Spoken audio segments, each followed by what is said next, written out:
एक जिंदगी मेरी सौ ख्वाहिशां, हाँ एक जिंदगी मेरी सौ ख्वाहिशां। हेलो स्टूडेंट्स, आज हम लोग क्लास 12 के फिजिक्स का chapter number 1 electric charges and fields को पढ़ने जा रहे हैं। इससे पहले इस लेसन के हम लोगों ने कई सारे टॉपिक को कवर किया हुआ है। सो जिन लोगों ने प्रीवियस लेक्चर्स को नहीं देखा है, सबसे पहले वो जाकर के प्रीवियस लेक्चर्स को देखेंगे। आइए आज का टॉपिक स्टार्ट करते हैं। आज आपको पढ़ना है कूलाम का नियम। कूलाम का नियम क्या होता है? इससे पहले क्लास 11th में हम लोगों ने ग्रेविटेशनल को पढ़ा था। ग्रेविटेशनल फोर्स, गुरुत्वाकर्षण बल जो होता है, वहां पर आपको एक फार्मूला मिला हुआ था, F is equal to G m1 into m2 upon में आर स्क्वायर। स्टूडेंट वहां पर आपको बताया गया था कि ये m1 और m2 जो है वो किसी भी ऑब्जेक्ट के मासेस हैं और r क्या है, उनके बीच की डिस्टेंस है। जैसे आपको बताया गया, मान लीजिए आपका कोई ऑब्जेक्ट ए, अगला कोई ऑब्जेक्ट आपका बी है और इनके बीच की डिस्टेंस हम लोग मान लेते हैं कि इनके बीच की डिस्टेंस r है। सो स्टूडेंट आपको बताया गया, मान लीजिए ए का मास जो है आपका m1 और बी का मास आपका m2 है।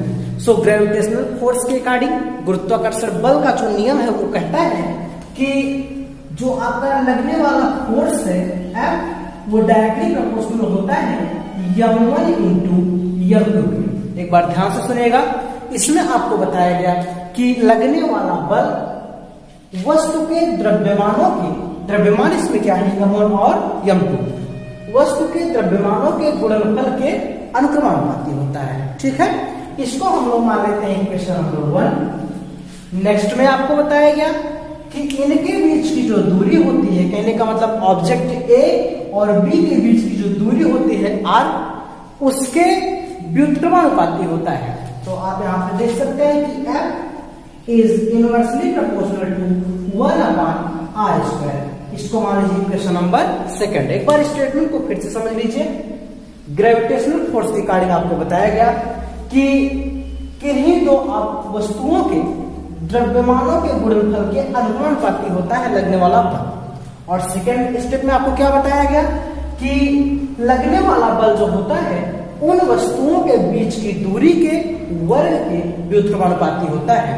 स्टूडेंट, इन दोनों इक्वेशन को फर्स्ट और सेकंड को अगर हम लोग कंबाइन करें तो आपको मिलता है F is directly proportional to m1 into m2 upon में आर स्क्वायर। स्टूडेंट, फिजिक्स का रूल होता है कि डायरेक्टली प्रोपोर्शनल को हटा करके एक कांस्टेंट यूज किया जाता है।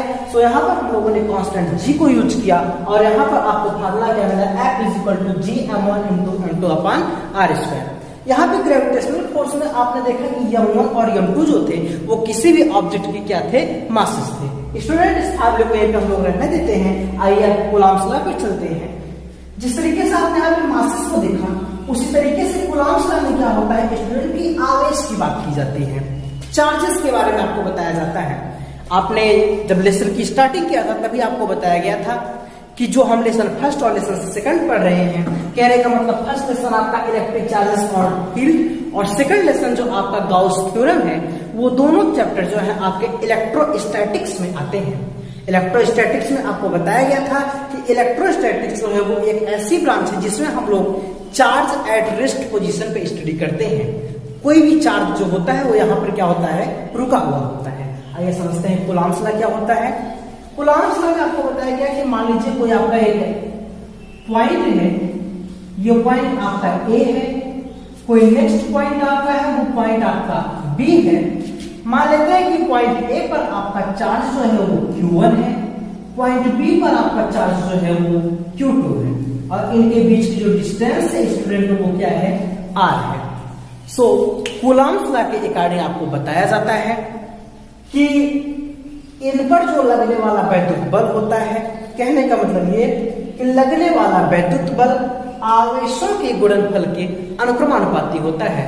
ध्यान से समझिएगा स्टूडेंट, आपको बताया गया कि किन्हीं दो स्थिर बिंदुओं पर, ए और बी दो स्थिर बिंदु हैं, किन्हीं दो स्थिर बिंदुओं पर जो आवेश आपका Q1 और Q2 है, इस पर लगने वाला वैद्युत बल आवेशों के गुणनफल के क्या होता है, अनुक्रमानुपाती होता है। तो यहाँ पे आप लिख सकते हैं कि F is directly proportional to Q1 into Q2, equation number 1।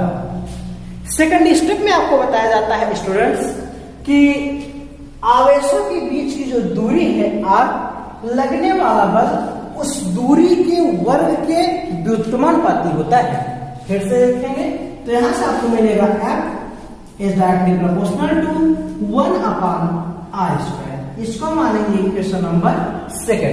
अब यहां से हम लोग लिखेंगे from equation first and second, समीकरण 1 व 2 से आपको मिलेगा कि F is directly proportional to Q1 into Q2 r²।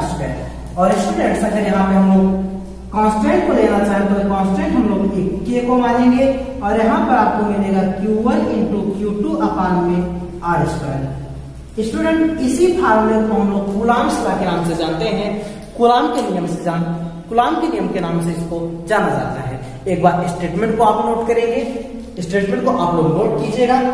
किन्हीं दो स्थिर बिंदु आवेशों के कारण लगने वाला वैद्युत बल उन आवेशों के गुणनफल के अनुक्रमानुपाती होता है तथा उनके बीच की दूरी के वर्ग के व्युत्क्रमानुपाती होता है और उनको मिलाने वाली रेखा एक सीध में होती है।